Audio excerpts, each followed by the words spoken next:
Précisément, la question de l'apprentissage de la langue, elle est au cœur du rapport d'Aurélien Taché, que je représente rapidement. Vous êtes donc député La République En Marche de la 10e circonscription du Val d'Oise. Et ce n'est pas la première fois que vous occupez de la question du logement. Par exemple, vous avez été conseiller auprès du ministre du Logement sous le mandat de François Hollande. Et vous avez remis donc au Premier ministre un rapport le 19 février dernier, 72 propositions pour une politique ambitieuse d'intégration des étrangers arrivant en France. Alors ceci, comme l'a signalé Patrick Doutreling, n'a pas manqué d'être commenté, puisque c'est au même moment de la présentation par Gérard Collomb du projet de la loi Asile et Immigration. Tout a donc été un peu fait pour que vous soyez présenté comme le visage social du président, sa main gauche, si l'on veut dire, et Collomb son visage policier, sa main droite. Et vous allez peut-être nous dire jusqu'à quel point la politique ambidextre est possible. En tout cas, il y a beaucoup de propositions et beaucoup surtout d'études dans ce rapport que je vous conseille tous de lire, parce que c'est un état des lieux, là, pour le coup, extrêmement complet.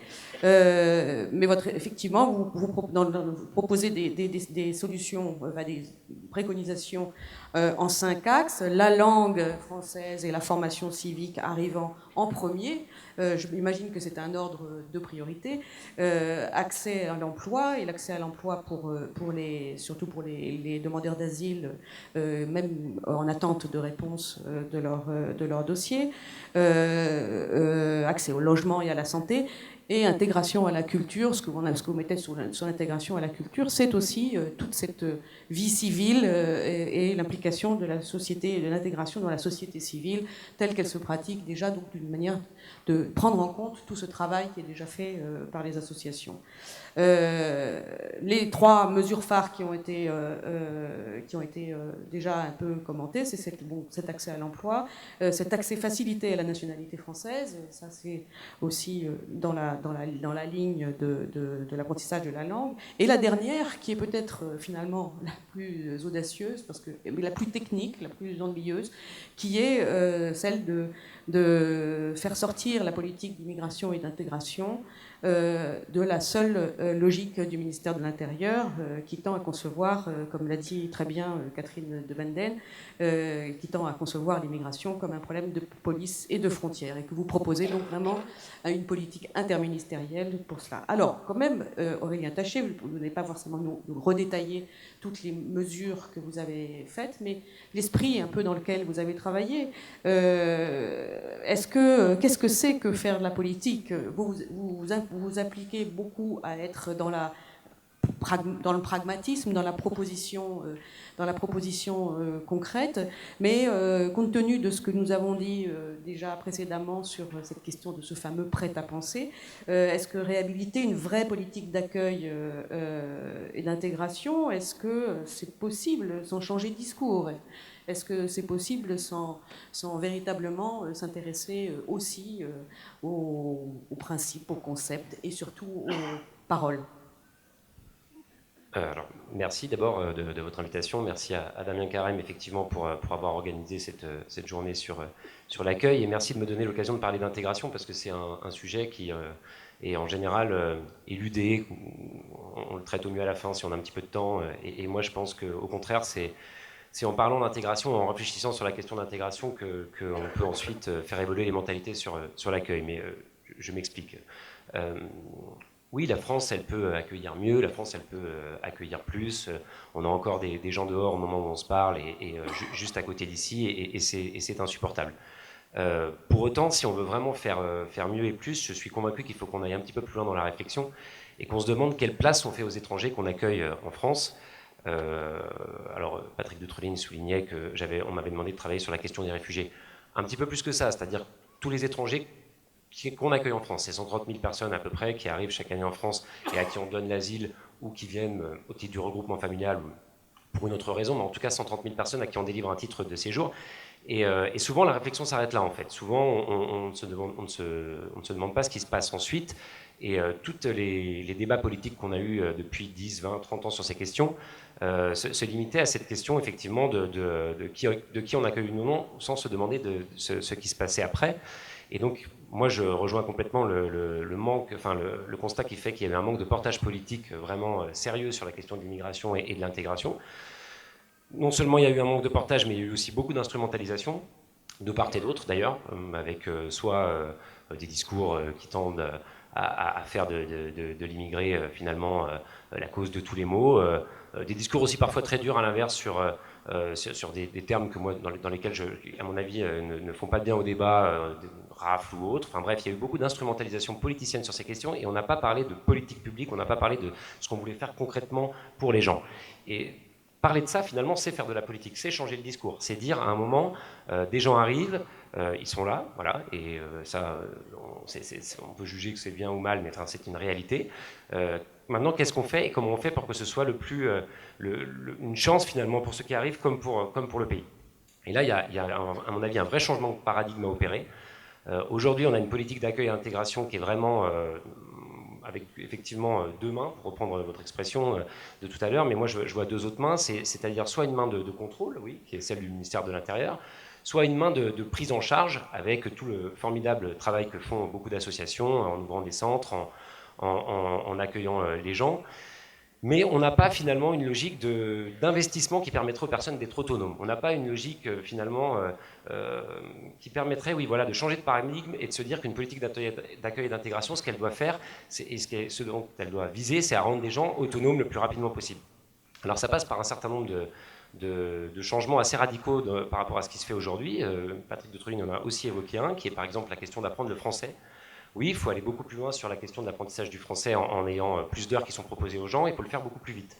Moi, je propose effectivement dans le rapport qu'on n'attende pas que les gens aient le titre de réfugié pour commencer à apprendre le français, pour la bonne et simple raison que quand on est dans un centre d'hébergement où finalement on est en attente d'une décision et qu'on ne peut pas travailler, mais j'y reviendrai parce que je crois que ça aussi c'est quelque chose qu'il faut faire évoluer, qu'on ne peut pas, on n'est pas encore dans le moment où on construit sa vie, puisqu'on attend finalement une réponse.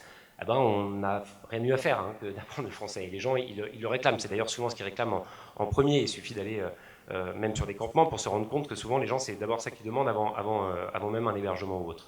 Donc il faut commencer par cet apprentissage de la langue le plus vite possible et de manière beaucoup plus importante qu'aujourd'hui. Il faut aussi permettre aux gens de travailler le plus vite possible, c'est vrai.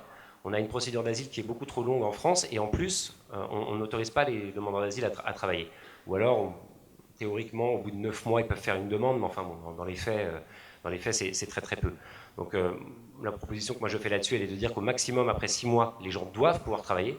Ils ne doivent pas pouvoir demander l'autorisation, ils doivent pouvoir travailler, voilà. Parce que sinon, là aussi, c'est un temps perdu qui est précieux pour tous ceux qui vont rester en France et construire leur vie. Et puis, si certains doivent repartir, je ne vois pas en quoi avoir travaillé ou avoir appris le français serait un obstacle. Donc ça, c'est vraiment, à mon avis, un changement de paradigme important. Et puis après, il y a tout ce que la puissance publique peut faire aussi. Et aujourd'hui, on a donc cette question du français, on a donc cette question de l'autorisation de travailler, mais on a vraiment une politique d'orientation, finalement, à construire avec les personnes qui n'est pas du tout mise en place. Quand quelqu'un arrive, la première chose, à mon avis, à faire, c'est de lui demander ce qu'il voudrait faire, ce qu'il pourrait faire, ce qui l'intéresserait, ce qu'il faisait peut-être dans son pays avant. Ça, aujourd'hui, ce n'est pas du tout fait.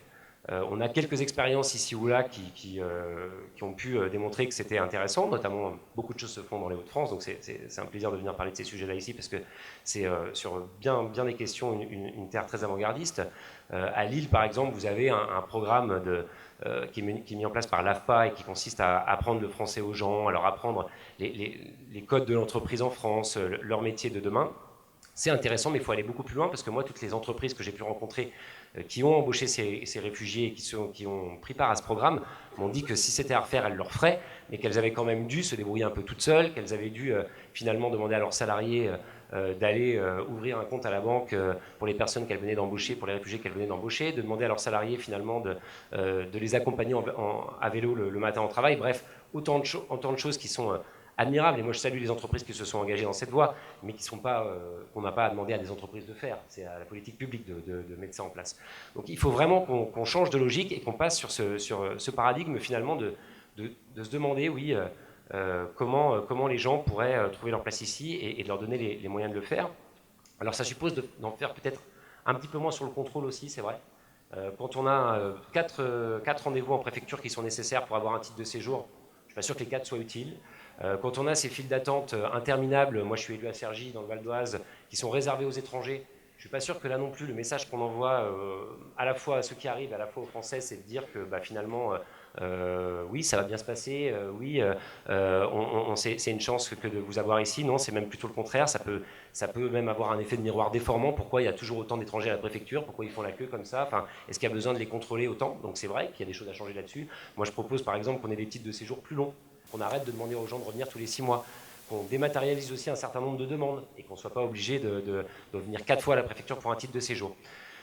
Donc voilà autant d'éléments qui sont à mon avis des éléments très concrets de fond et sur lesquels il faut qu'on évolue. Il y a après bien d'autres sujets sur lesquels on pourrait échanger. Il y a la question de l'accès aux soins. On a des gens qui ont vécu des choses difficiles sur le chemin de l'exil et dans leur pays, donc il faut qu'on prenne ça en compte. Il y a la question du logement.